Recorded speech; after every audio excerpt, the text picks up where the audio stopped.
This is Alexandria Ocasio-Cortez, who has somehow sent us a message from the future. And as you'll find, AOC from the future is as confusing and ill-informed as AOC is in the present. Ah, the bullet train from New York to DC. It always brings me back to when I first started making this commute. Except that she doesn't seem to actually ride the train between New York and DC. Can you tell me why you were flying today? Oh yeah, because I needed to go to work. All right, and then what is the difference between you taking a flight and a train, though? Excuse me, sir? A couple hours of my constituents' time. So right away, this message from the future is more like revisionist history. In 2019, I was a freshman in the most diverse Congress in history, up to that point. Men aren't diverse like women are, so we won't talk about them. I'll never forget the children in our community. They were so inspired to see this new class of politicians who reflected them, navigating the halls of power. Sure, because children are super into politics. It's often said, you can't be what you can't see. And for the first time, they saw themselves. Before Alexandria Ocasio-Cortez, Ilhan Omar, Rashida Tlaib, and Ayanna Pressley, there had never, ever been inspiring women of color in Congress. You can't be what you can't see. And for the first time, they saw themselves. I think there was something similar with the Green New Deal. We knew that we needed to save the planet and that we had all the technology to do it. AOC in the past might disagree. We need to invent technology that's never even been invented yet. We had all the technology to do it. They said it was too big, too fast, not practical. I think that's because they just couldn't picture it yet. No, it's because it's too fast, too big, and not practical. But most importantly, it's impossible. For example, the Green New Deal calls for upgrading all existing buildings in the United States, hundreds of millions of them, to achieve maximum energy efficiency, water efficiency, safety, affordability, comfort, and durability, all within a 10-year period. Again, this is literally impossible. Also, is the Green New Deal going to create a federal standard of comfort? Because that's kind of amusing. 1977, New York. A senior scientist named James Black made a presentation about how burning fossil fuels could eventually lead to global temperatures rising 4 or 5 degrees Fahrenheit. Nope. In the presentation, which you can find online, there was a prediction that by 2075, atmospheric carbon dioxide concentration will be about 4 to 5 times that which existed prior to the Industrial Revolution, not 4 to 5 degrees Fahrenheit. And for the record, Black stated, a doubling of carbon dioxide is estimated to be capable of increasing the average global temperature by anywhere from 1 degrees to 3 degrees Celsius, or an increase from 1.8 to 5.4 degrees Fahrenheit. So again, Black did not say an increase of 4 to 5 degrees Fahrenheit. Within 2 years, one of the world's biggest supertankers was outfitted with a state-of-the-art lab to measure CO2 in the ocean, gathering more data about global warming. Guess who was doing all of this research? Exxon Mobil, the oil and gas company. No, it was just Exxon. ExxonMobil didn't exist until after Mobil and Exxon's corporate merger in 1999. Oh yeah, Exxon knew this whole time, as did our politicians. Actually, in James Black's presentation, it's clearly mentioned that there had been several public conferences talking about the greenhouse effect prior to his presentation, and that the Department of Energy was also looking into it. So it's not like Exxon were the only ones that knew and that they were hiding some deep, dark secret from the world. So did Exxon listen to the science, including their own? Did they change business models, invest in renewables? No, the opposite. They knew and they doubled down. And these massive corporations kept digging and mining, drilling and fracking like there was no tomorrow. So what were we supposed to do? Stop producing oil and basically shut down the planet? Should we have gone back to cutting down trees for wood to heat our homes? Traded in our cars for horse-drawn buggies? I seriously want to know what the great Alexandria Ocasio-Cortez's solution would have been to completely replace fossil fuels and combustion engines in the 1980s and 90s. What utter f***ing nonsense. we had 12 years left to cut our emissions in half, or hundreds of millions of people would be more likely to face food and water shortages, poverty, and death. In 2014, the United States contributed 14.75% of global greenhouse gas emissions. And yes, that is a significant number, but the US acting alone isn't enough. Lots of people gave up. They said we were doomed. No one is saying to give up, but eradicating fossil fuels and destroying 1/4 of the US economy in a 10-year period is not a legitimate solution.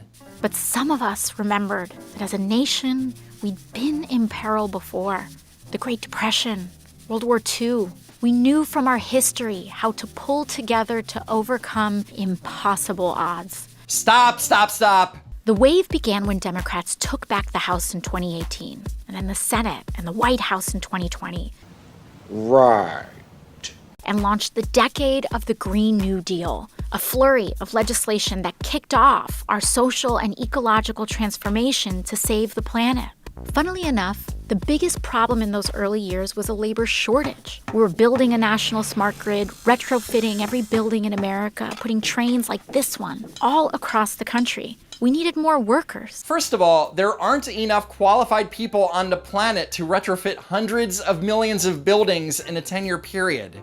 And even though it's not a good solution, AOC thinks that we can get all of that labor south of the border. When she was asked by Michael Isikoff whether we should accept every economic migrant trying to enter the country, her response was very telling.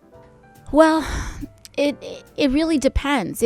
I think right now in this moment, like if we're taking a snapshot of today, we definitely need to accept more. We need to increase more. Can we accept every single economic migrant in the world? No. Or every single one coming up through Mexico from Central America. We cannot accept them. Well, again, it depends on those numbers. I need to see the numbers in front. I need to see what our economic projections and how our economic growth is looking here, as opposed and what kinds of jobs we're seeing, what industries are growing. So if the Green New Deal is enacted, this would give AOC an economic excuse to accept an infinite amount of migrants from below the southern border.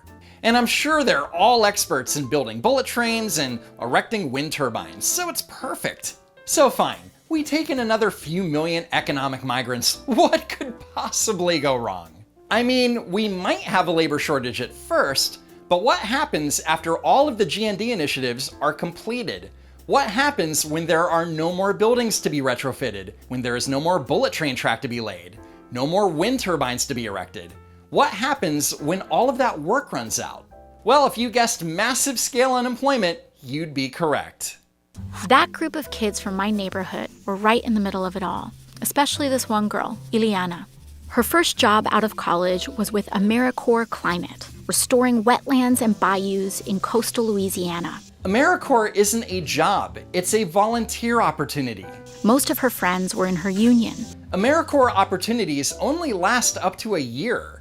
And since it isn't technically a job, then why would she be in a union? Most of her friends were in her union, including some oil workers in transition. They took apart old pipelines and got to work planting mangroves with the same salary and benefits. And why would she be making the same salary and benefits right out of college as a transitioning oil worker with years of experience? Of course, when it came to healing the land, we had huge gaps in our knowledge. Luckily, indigenous communities offered generational expertise to help guide the way. So what AOC is saying is that going to a university to study ecology is no match for the generational expertise that we can learn from the magical American Indian.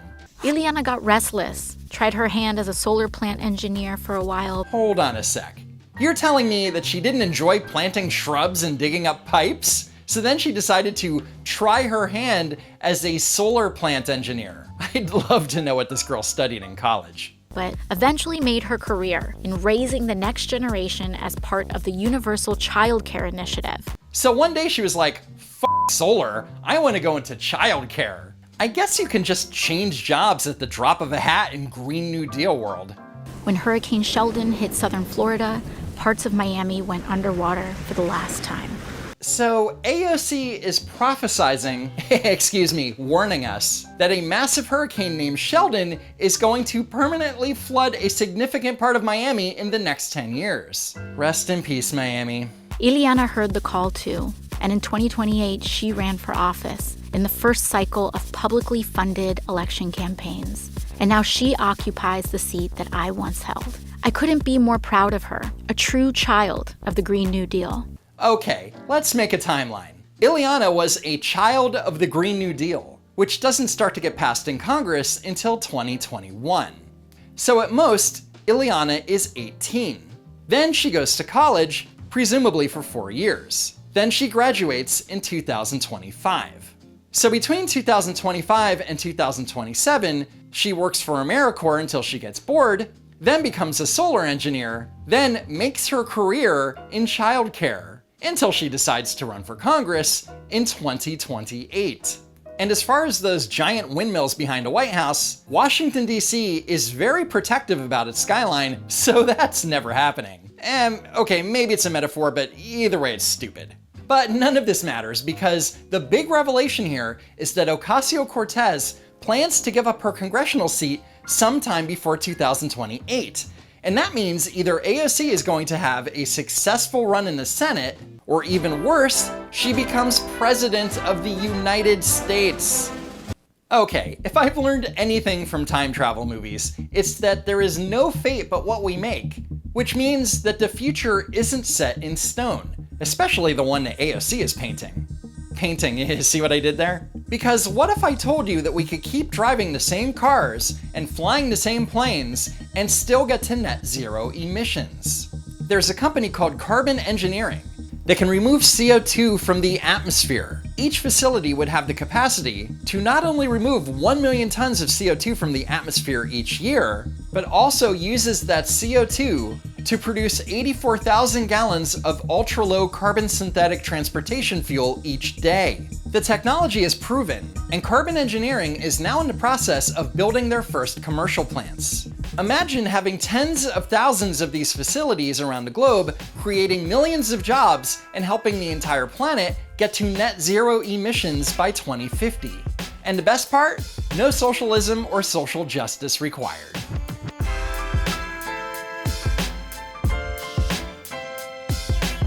Thanks for watching, sharing, and hitting that like button. If you haven't already, subscribe to the channel, check out the links in the description, and check out these videos that you may have missed.